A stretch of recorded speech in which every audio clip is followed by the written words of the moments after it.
Bonjour à tous. Je reçois plusieurs questions sur le remplissage des listes des mandataires et des candidats. Je m'en vais par cette vidéo donner à tous un aperçu de comment est-ce que doivent se remplir les listes de la CENI et ainsi qu'à tous les membres du parti. Excusez ma voix, elle est un peu enrouée, mais nous ferons l'essentiel. Il y a les formulaires donnés par la CENI. C'est les formulaires allant de C1 à C8. Le C1 ne concerne pas nos candidats que nous allons investir sur nos listes. Le formulaire C1 est réservé aux candidats indépendants. Donc, je proposerai, voilà, c'est bien écrit, aux candidats indépendants. Donc, nous n'aurons pas à remplir le formulaire C1.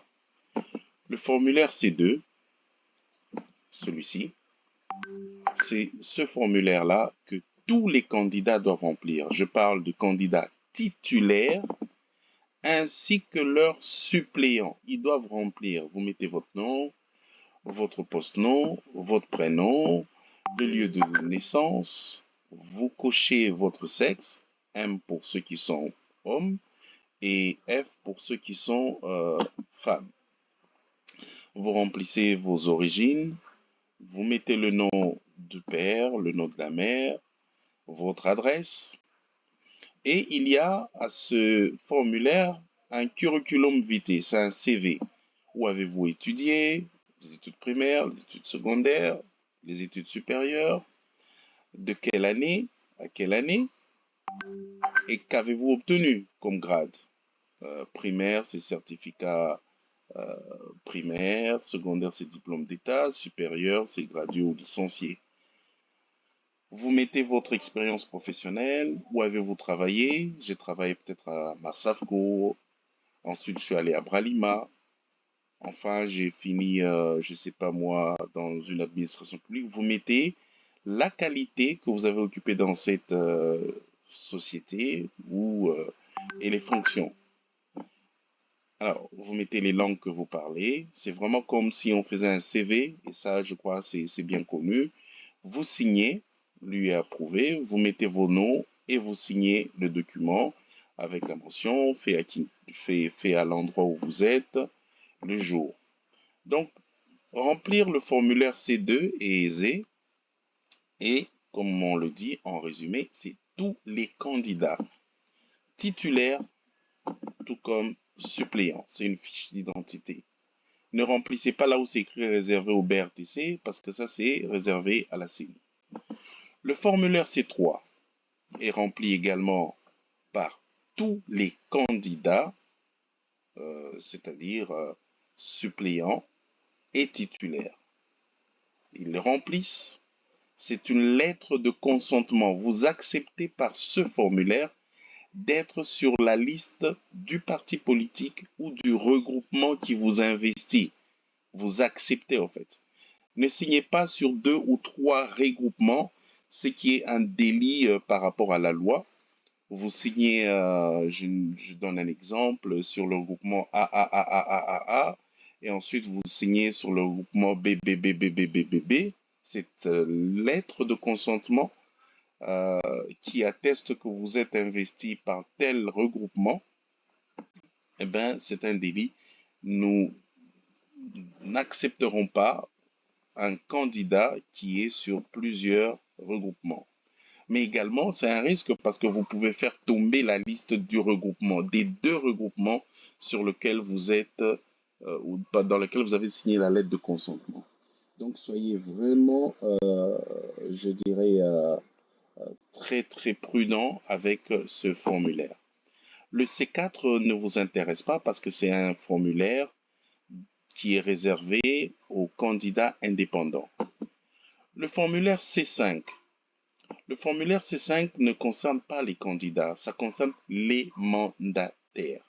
C'est-à-dire, c'est ce formulaire que le président du regroupement ou celui qui est habilité à signer va déléguer aux différents mandataires dans les circonscriptions électorales de pouvoir engager le regroupement ou le parti politique.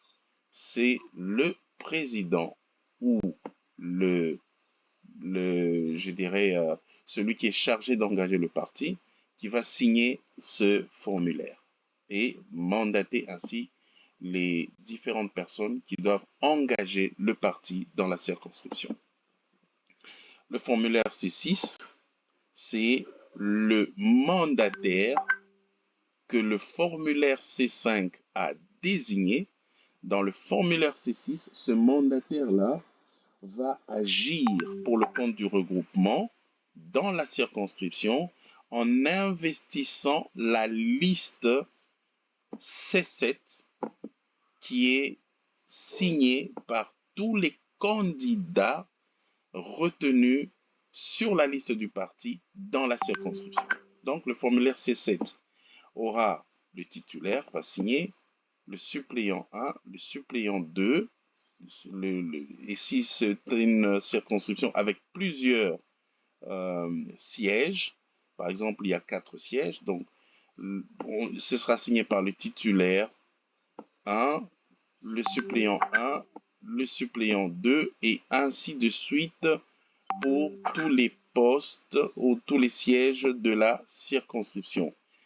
Vous mettez le nom, le sexe, le mandataire pourra remplir ce formulaire et à la fin obtenir les signatures de tous les candidats avant de déposer la liste au BRTC de la circonscription. Et donc, tous les candidats retenus doivent envoyer ces éléments-là. Le lieu de naissance, la date de naissance, la profession et signer ce document. Donc voilà un peu les formulaires requis. Le formulaire C8, c'est un résumé d'une synthèse des candidatures qui est signé par le responsable du parti ou l'indépendant. Donc il signe lorsqu'il a investi toute la liste. Donc voilà un peu résumé les différents formulaires et comment les signer. On répète, le C2, le C3 sont ceux qui doivent être signés par les candidats. Le C5 par le président du regroupement ou son représentant. Le C6, c'est signé par les mandataires afin d'investir la liste C7 dans chaque circonscription. Merci beaucoup.